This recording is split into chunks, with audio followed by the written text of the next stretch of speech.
Hello, and welcome back to the MetWorks show. Have you been bullied? Or in fact, have you been a bully yourself? Statistics indicate that 46% of the youth population feels that they have at some point been bullied. That's a lot. The most prominent type of bullying these days is cyberbullying, and it can often lead to tragic cases of suicide. Today, we have joining us Victoria Nemova, a former victim of bullying, and Tara Chablakian, who grew up around bullying.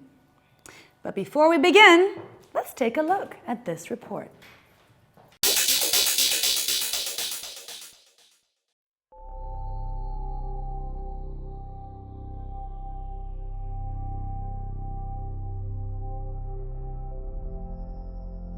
In my experience here, I've never actually come across bullying to that extent, where it's been a case of, right, students come to me and said, I'm being bullied, I need to see a counsellor. But I mean, clearly, if a student feels, that they feel that they are being bullied, yes, I mean, I'm sure the counselling service will support them and give them counselling. It's very, very personal because some of them, no one wants to feel that they're bullied.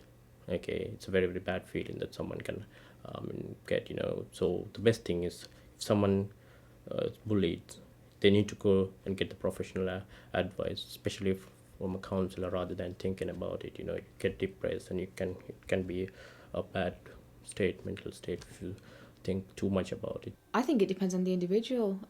It depends, the extent of bullying, why they're being bullied. Some individuals will probably just sort of, become isolated and not act on it, and just sort of, stay away from everything and anything, and just sort of keep it inside and deal with it themselves. Whereas there may be other victims, that are sort of, they need the help, and they would seek help, and they would make sure that they inform somebody that they're being bullied. People bully because of their race, because of their sexual orientation, like LGBT people, sometimes they get bullied as well. It's different sort of things happening in this world. So if you've got an umbrella, and sort of jealousies is, I think, would probably be on top of that, and then you've got the sort of branches coming down. It could be anything. It could be from the way you look, the attention that you get from other people. It could be because you're more intelligent than I'm going to say the bully. Okay. It can happen to anyone. It can happen to you. It can happen to me. But the best thing is try to understand why it's happening, and it can happen to anyone. There are good people, bad people. So that's how it's in the world. So basically, get some advice and try to come back to the normal life again, isn't it? Don't suffer in silence. There is help out there, and it can be stopped. In fact, it needs to be stopped. Bullying makes the lives of its victims intolerable. It undermines their confidence and threatens their security. Now, Victoria, how did bullying affect you? Well, in a way, I don't think that I became a weaker person, but it definitely had an effect on my confidence levels, because every time I join a new group of people, whether I'm going to work or whether it's a university like this here, I kind of feel that something bad can happen, or I need to work with these people, and I'm afraid that some of them can just start bullying or be mean to me without any specific reason. Mm-hmm. Do you remember one particular instance that really affected you? Yes, I remember when I was a teenager, I joined a new school, and I was from a very small town, while everyone was from Moscow, from a very big capital. Mm-hmm. So everyone was kind of from richer families, and I wasn't particularly very fashionable. And they were very mean to me. They were in front of the class, they were just pointing out what I was wearing and how I wasn't dressed well, or that I was not using specific words that was trendy to use, and it was it wasn't very nice to be among those people and feeling complete stranger. That must have been very hard. Tara, how about you? What are your memories of bullying at school?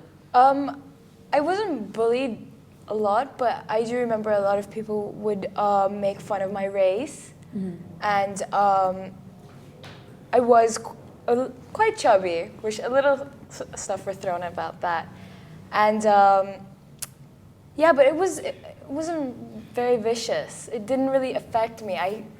Yeah, sometimes it hurt when they made fun of me, but I could sort of make a joke about myself, so it was fine. But yeah, I guess it did I did, when I was younger, have I was quite insecure. Do you remember any experiences in particular? I remember I was once playing Truth or Dare when I was quite young, and I was dared to sit on this guy's lap. And then he later went to text his friend about it, and I was reading a text message from that guy's phone. And he said, "Jesus Christ, Tara weighs as heavy as a rock. I feel like my legs are dead." He was going on and on and on about how heavy I was. And I could have just cried when I read the message. Well, Victoria, having been bullied, does this experience, I mean, it stayed with you still. It's still affecting you to the day. Yes, it does. How would you say? In a way, it affects, as I said, every time I'm joining a new group, I don't feel as confident. But on the other hand, I think that it made me stronger because I need to feel stronger whenever I meet new people, and I need to feel that maybe to have faith in people, that not everyone is like that. And that particular experience when I was a teenager was probably just teenagers being themselves. Well, why do you think people bully? I think it's people who bully. I think they are themselves very weak and they want to establish their strength to others. They want to show their power. So by showing other people their place in this society and the position, they want to establish themselves. So I think it's actually the problem is a lot of times not the victims of bullying, but those people who are bullying others. They need help as well. That's great. Tara, do you think it's easier to engage in bullying than stopping it when you see it happening to someone else? I think it would take a lot of courage to stop bullying from happening. And I think a lot of people prefer to ignore it, and